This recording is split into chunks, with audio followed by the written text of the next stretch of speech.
ഇന്ന് നല്ല സോഫ്റ്റ് ആയിട്ടുള്ള തൈര് വട ഉണ്ടാക്കാൻ പോവാണ്. തൈര് വട നിങ്ങൾ ഈ രീതിയിലൊന്ന് ഉണ്ടാക്കി നോക്കൂ കൂട്ടാ. നല്ല ടേസ്റ്റാണ്, നല്ല സോഫ്റ്റ് ആയിട്ടുള്ള തൈര് വട. ഞാൻ തൈര് വട ഉണ്ടാക്കാൻ വേണ്ടിയിട്ട് ഇവിടെ ഈ കപ്പിൽ 150 ml കപ്പാണ്, അതിൽ 2 കപ്പ് ഉഴുന്നാണ് എടുത്തത്.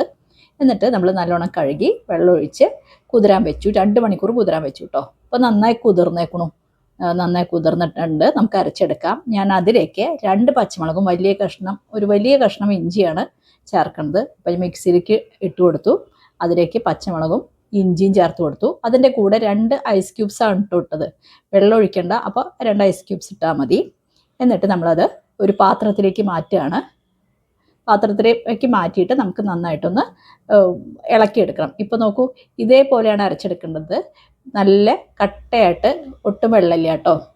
എന്നിട്ട് കൈ കൊണ്ട് നന്നായിട്ട് നമ്മൾ അതിനെ നന്നായിട്ട് അങ്ങോട്ട് കലക്കുക, ഒരു ഭാഗത്തേക്ക് മാത്രം.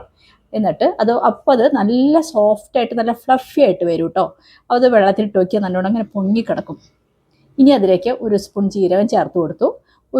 അര ടീസ്പൂണോളം കായപ്പൊടിയാണ് ചേർത്ത് കൊടുത്ത്. ആവശ്യത്തിന് ഉപ്പ്, 1 ടീസ്പൂൺ ഉപ്പ് ചേർത്ത് കൊടുത്ത് നന്നായിട്ട് മിക്സ് ചെയ്ത് വെക്കുക കേട്ടോ. അപ്പോൾ അങ്ങനെ ഉപ്പ് ചേർത്ത് അധികം നേരം വെക്കരുത്, നമുക്ക് പെട്ടെന്ന് തന്നെ വറുത്തെടുക്കാം. ഇവിടെ ചീഞ്ചട്ടിയിൽ എണ്ണ ചൂടാവുന്നുണ്ട്. വല്ലാണ്ട് പുകയൊന്നും വേണ്ട, ഒരു മീഡിയത്തിൽ വെച്ചിട്ട് ചൂടാക്കി എടുക്കുക. പിന്നെ കൈ കൊണ്ട് നമ്മൾ ചെറുതായിട്ട് ഉരുട്ടിയിട്ട് എണ്ണയിലേക്ക് ഇടുക കേട്ടോ. അത് നല്ല വലുതായിട്ട് വരും. അപ്പോഴേക്കും നമ്മുടെ വട ഉണ്ടാക്കുമ്പോൾ കണ്ടിട്ടില്ലേ, നല്ല ഫ്ലഫി ആയിട്ട് വരും. അപ്പോൾ ഒരു ഭാഗം വെന്ത് കഴിഞ്ഞപ്പോൾ ഞാൻ വടയുടെ ഒക്കെ മറ്റേ ഭാഗത്തേക്ക് മറിച്ചിട്ട് കൊടുത്തു. എന്നിട്ട് നല്ലൊരു ഗോൾഡൻ ബ്രൗൺ ആകുമ്പോൾ നമുക്ക് വാങ്ങിയെടുക്കാം കേട്ടോ. അപ്പോൾ ഗോൾഡൻ ബ്രൗൺ ആയിക്കണു. അപ്പം ഇനി നമുക്കത് വാങ്ങിയെടുക്കാം. ഉള്ളൊക്കെ വെന്ത് മുളക്കം നല്ല ക്രിസ്പി ആയിട്ട് നല്ല വടയായിട്ട് കിട്ടിയിട്ടോ. അപ്പോൾ അങ്ങനെ ഞാൻ ഫസ്റ്റ് ട്രിപ്പ് വട വാങ്ങിയെടുത്തു. ഇനി നമുക്ക് അടുത്ത ട്രിപ്പ് ഉണ്ടാക്കിയെടുക്കാം. അപ്പോൾ ഇങ്ങനെ വെള്ളത്തിൽ കൈ നനച്ചിട്ട് വേണം നമ്മുടെ വട ഉരുട്ടിയിടാൻ കേട്ടോ. അപ്പോൾ അത് നനച്ച് ഉരുട്ടിയിട്ടു. അതും നല്ല ഗോൾഡൻ ബ്രൗൺ ആയി കിട്ടി. പിന്നെ മീഡിയത്തിൽ വെച്ചിട്ട് വേണം വട ഉണ്ടാക്കിയെടുക്കാൻ. ഇനി നമ്മളത് വാങ്ങിയെടുത്തു. നല്ല ഫ്ലഫി ആയിട്ടുള്ള നല്ല വട ഉണ്ടായിട്ടോ. നല്ല കണ്ടില്ലേ അതിൻ്റെ ഉള്ളിൽ. ഇനിയൊരു ഇളം ചൂടുവെള്ളത്തിൽ, അധികം വല്ലാണ്ട് തിളപ്പിക്കേണ്ട, എന്നാലും ചെറിയ ചൂട് വേണം കേട്ടോ. ചൂടുവെള്ളത്തിലേക്ക് നമ്മൾ ആ വടയെല്ലാം ഇട്ട് അടച്ച് വയ്ക്കുക. ഒരു 20-25 മിനിറ്റ് അടച്ചു വെച്ചോളൂ. അപ്പോൾ നല്ല വീർത്ത് വരും കേട്ടോ നല്ലോണം. അതുമല്ല, നല്ല സോഫ്റ്റായിട്ട് കിട്ടും, ഒന്നും കൂടി സോഫ്റ്റായി കിട്ടും. നമ്മളതൊന്ന് പിഴിഞ്ഞെടുത്തിട്ട് നമ്മൾ ഒരു ട്രേയിൽ, ആരെങ്കിലും ഗസ്റ്റൊക്കെ വന്നാൽ ഒരു ട്രേയിലൊക്കെ ഇങ്ങനെ സെറ്റ് ചെയ്തിട്ട് നമുക്ക് അതിൽ തൈരൊക്കെ ഒഴിച്ചിട്ട് കൊടുക്കാം. അപ്പോൾ ഞാനൊരു ട്രേയിലേക്ക് കുറച്ച് വട എടുത്ത് വെച്ചു, നല്ലോണം പിഴിഞ്ഞിട്ട്. അതിൻ്റെ മീതെ കൂടെ കുറച്ച് ഉപ്പിട്ട് നേരത്തെ കലക്കി വെച്ചിരുന്ന തൈരാണ് ഒഴിച്ചു കൊടുക്കുന്നത്. ആദ്യം പുളിയില്ലാത്ത തൈരാട്ടോ ഉപയോഗിക്കേണ്ടത്.